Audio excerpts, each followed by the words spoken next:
వాస్తవంగా ఒక ఎకరం 4,800 గజాలు.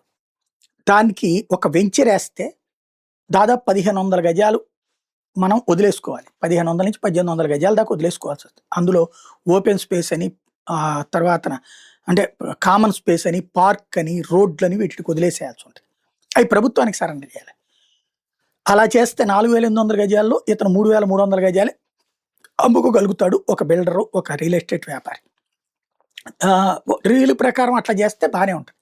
కానీ చాలామంది ఏం చేస్తారు, ఇక్కడ స్థలం ఇది, ఇక్కడ పక్కన ఒకటి ఇట్లా లైన్‌లో ఏసేస్తారు. మరి మధ్యలో రోడ్ లేకపోతే ఎట్టా కడతారు? ఎట్టాగా ఇల్లు కట్టుకోగలుగుతారు? ఎట్లా ఉంటది? ఈ ఓపెన్ స్పేసెస్ వదలకుండా కొంతమంది రోడ్ల వరకు కాస్త స్పేస్ వదిలి చేస్తారు.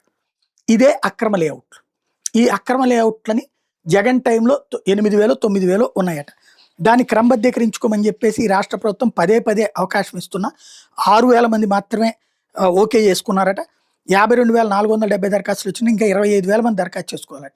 వాళ్ళందరికీ ఈనాడు బతిమలాడి చెప్తోంది, అయ్యా ఇంకా 4 రోజులే టైం ఉంది ఎల్ఆర్ఎస్‌కి, లేకపోతే గనక మీ మీద చట్టపరమైన చర్యలు తీసుకుంటారని. వాళ్ళు అమ్మేసుకున్నారు. కొనుక్కున్నోడు మునిగేది. వాళ్ళ మీద చట్టపరంగా చర్యలు తీసుకుంటే కదా ఆళ్ళు దారికొచ్చేది.